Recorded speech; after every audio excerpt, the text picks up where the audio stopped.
நம்ம எல்லாரும் தேவனுடைய செய்தியை கேட்பதற்கு முன்னாலே விசுவாச அறிக்கை நம்ம எல்லாரும் சொல்லுவோம். நம்ம எல்லாரும் நம்ம கையில் இருக்கக்கூடிய பைபிளை, வேத புத்தகத்தை தேவனுக்கு நேராக உயர்த்தி காட்டுவோம். நான் சொல்லுகிற விசுவாச வார்த்தையை சொல்லுங்கள். பைபிள் இல்லாதவங்க கூட சொல்லுங்க. நான் சொல்லுகிற வார்த்தையை சொல்லுங்கள். இந்த வேதாகமம் என்னை யார் என்று சொல்லுகிறதோ அந்த ஆள் தான் நான். இந்த வேதாகமம் எனக்கு என்னவெல்லாம் உண்டு என்று சொல்லுகிறதோ அதெல்லாம் எனக்கு உண்டு. இந்த வேதாகமம் என்னால் என்னவெல்லாம் செய்ய முடியும் என்று சொல்லுகிறதோ அதெல்லாம் இயேசுவின் நாமத்தினாலே என்னால் செய்ய முடியும். இன்றைக்கு என்னுடைய இருதயம் தேவனுடைய வார்த்தைக்கு திறந்திருக்கிறது. நான் தேவனுடைய வார்த்தையினாலே ஆசீர்வதிக்கப்பட போகிறேன். இயேசுவின் நாமத்தினாலே ஜெபிக்கிறேன். ஜெபம் கேளும் நல்ல பிதாவே. ஆமென், ஆமென், ஆமென். ரோமர் 8ஆம் அதிகாரம் 28ஆம் வசனம். கொஞ்ச நேரம் உட்காருங்க, 20 நிமிஷம். ரோமர் 8ஆம் அதிகாரம் 28ஆம் வசனம். அன்றியும் அவருடைய தீர்மானத்தின்படி அழைக்கப்பட்டவர்களாய், தேவனுடைய தீர்மானத்தின்படி அழைக்கப்பட்டவர்களாய், தேவனிடத்தில் அன்பு கூறுகிறவர்களுக்கு, தேவனிடத்தில் அன்பு கூறுகிறவர்களுக்கு சகலமும் நன்மைக்கு ஏதுவாக நடக்கிறது என்று அறிந்திருக்கிறோம். சகலமும் நன்மைக்கு ஏதுவாக நடக்கிறது என்று அறிந்திருக்கிறோம். நம்முடைய வாழ்க்கையில நன்மையான காரியங்களும் நடக்கிறது, தீமையான காரியங்களும் நடக்கிறது. நல்லது நடக்கும்போது சந்தோஷப்படுகிறோம், தீமை நடக்கும்போது சஞ்சலப்படுகிறோம். ஏன் நல்லது நடக்கிறது, ஏன் தீமை நடக்கிறது என்றெல்லாம் சிந்திக்கிறது இல்லை. ஏதோ நடக்கிறது, என்னவென்று புரியவில்லை. நான் என்ன தப்பு செஞ்சேனோ, அல்லது எனக்கு எதிராய் இப்போ சகோதரி மெடில்டா சொன்னது போல யாராவது ஏவல் செய்து விட்டார்களா, பிசாசின் பில்லிசூனிய கட்டுகள் வந்து விட்டதா என்ற ஒரு எண்ணங்கள் நமக்குள்ளே. ஏன் ஆண்டவன் இப்படி நம்மளை சோதிக்கிறான், இப்படி எல்லாம் கேட்கிற மக்கள் உண்டு. நான் உங்களுக்கு சொல்லுகிறேன், நாம் ஆராதிக்கிற இயேசு கிறிஸ்து, நாம் ஆராதிக்கிற இயேசு கிறிஸ்து பொல்லாங்கான காரியங்களினால் சோதிக்கிறவரே அல்ல. அவர் நன்மையான காரியங்களையே செய்கிற தேவன்.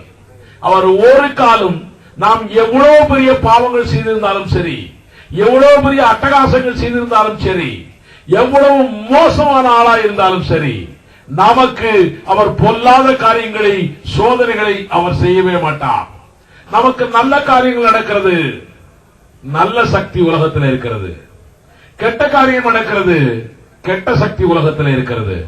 ஆக உலகத்திலே நமக்கு அறிந்தோ அறியாமலோ நல்ல சக்தி, கெட்ட சக்தி என்று சக்திகள் இருந்து கொண்டிருக்கின்றன. நல்ல சக்தியை தான் நாம் தேவன் என்று சொல்லிக் கொண்டிருக்கிறோம். கெட்ட சக்தியை தான் பிசாசு என்றும் சாத்தான் என்றும் பேய் என்றும் சொல்லிக் கொண்டிருக்கிறோம். அப்படித்தானே? இல்லை, அப்படித்தானே? கெட்ட சக்தி என்ன சொல்றோம்? பேய் என்றும் பிசாசு என்றும் சாத்தான் என்றும் சொல்லிக் கொடுக்கிறோம். இல்ல பிரதர், அப்படித்தானே? ரைட். ஆக நல்ல சக்தியை ஆண்டவன் செய்யறாரு, கடவுள் செய்யறாரு, நல்லவர் செய்யறாரு அப்படின்னு சொல்லிக் கொண்டிருக்கிறோம். வாழ்க்கைகள், தீமைகள், சோதனைகள், உபத்திரவங்கள், வேதனைகள் எல்லாமே பிசாசினால் வந்து கொண்டிருக்கிறது, பேயினால் வந்து கொண்டிருக்கிறது, சாத்தானால் வந்து கொண்டிருக்கிறது.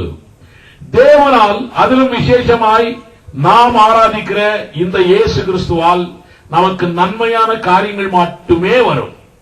இந்த இயேசு கிறிஸ்துவை நாம் இறுக பிடித்துக் கொண்டால் போதும். இந்த இயேசு கிறிஸ்து நம்மோடு இருந்தால் போதும். ஒன்னும் தேவையில்லை, இயேசு மாத்திரம் நம்மோடு இருந்தால் போதும். நமக்கு எல்லா காரியங்களும் நன்மைக்கு ஏதுவாக நடக்கும். நீங்கள் யாரும் சோர்ந்தே போக வேண்டாம். என்ன நடந்தாலும் சரி, உன்னுடைய வாழ்க்கையில என்னென்ன காரியங்கள் நடந்தாலும் சரி, இயேசு உன்னோடு இருந்தால் போதும். எல்லா காரியங்களும் நன்மைக்கு ஏதுவாகவே முடியும். என்ன காரியம் உங்களுடைய வாழ்க்கையில் நடந்தாலும் சரி, இயேசு உங்களோடு இருந்தால். சாட்சிகள் சொன்னாங்க பாத்தீங்களா? கஷ்டங்கள் வந்தது, கவலைகள் வந்தது, பிசாசுடைய கிரியைகள் வந்தது, எப்படியோ இருந்தது. என்ன நடந்தாலும் சரி, இயேசு உங்களோடு இருந்தால் போதும். நிச்சயமாய் எல்லாம் நன்மையாய் முடியும். என் வாழ்க்கையிலே, உங்கள் வாழ்க்கையிலே நன்மையாய் முடிய வேண்டும் என்பதுதான் ஆசை நம்ம எல்லாருக்குமே. யார் யாருக்கெல்லாம் நம்முடைய வாழ்க்கையில எல்லா காரியமும் நல்லபடியா முடியணும்னு நினைக்குது? கை தூக்குங்க பார்க்கலாம். நாம் கை தூக்குறத பிசாசு பார்க்கணும். ஏன்னா அவன் கெட்டதான் சொல்லிட்டே இருப்பான், கெட்டதான் செய்வான். அதனால பிசாசு பார்க்கணும் நாம என்ன தைரியமாய் கை தூக்குறோம். அப்ப நம்முடைய வாழ்க்கையில நல்லது நடக்க வேண்டும் என்றால் இயேசு என்னோடு இருக்கணும். அப்ப இயேசு என்னோடு இருக்கிறார்ங்கிற உணர்வு உங்களுக்கு இருந்தால் நிச்சயமாய் நல்லதாகவே நடக்கும். யார் யாருக்கெல்லாம் நல்லதாய் நடக்கும் தெரியுமா? யார் யாருக்கெல்லாம் நல்ல காரியங்கள் நடக்கும் தெரியுமா? இயேசு கிறிஸ்துவினாலே அழைக்கப்பட்டோருக்கு, இயேசு கிறிஸ்துவினாலே அழைக்கப்பட்டோருக்கு, those who are called by Jesus Christ. பாருங்க, இன்றைக்கு மத்தியானத்தில் எனக்கு போன் பண்ணாரு. பிரதர் பேர் என்ன?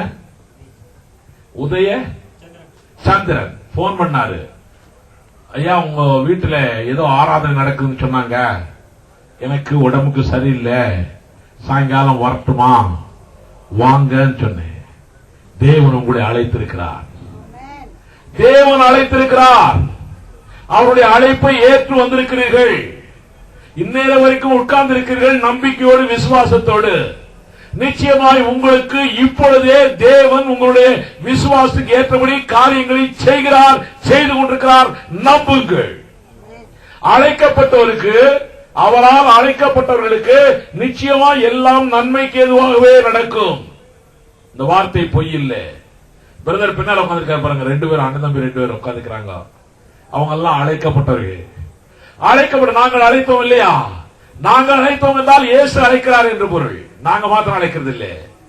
இயேசு அழைக்கிறார், வந்திருக்கிறீர்கள்.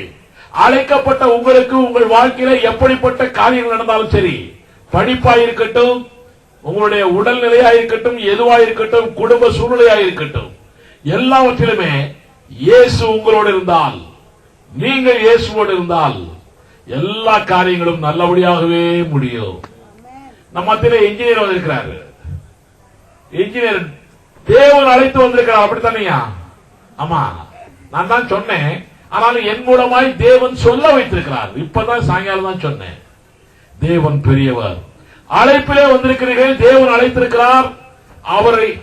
அவரால் அழைக்கப்பட்டவர்களுக்கு எல்லா காரியமும் நன்மைக்கு எதுவாய் நடக்குமா?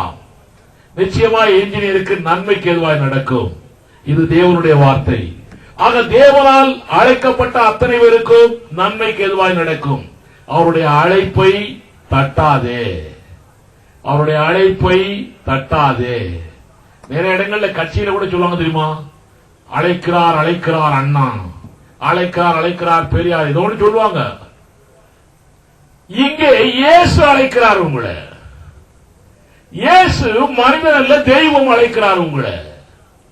நீங்கள் யாரோ நான் யாரோ தெரியாது, எங்கள் மூலமாய் உங்களை அழைக்கிறார் தேவன். நிச்சயமாய் உங்களுக்கு நன்மை செய்ய துடிக்கிறார் தேவன். உங்களுக்கு தேவையான காரியங்களை செய்ய வேண்டும் என்று விரும்பி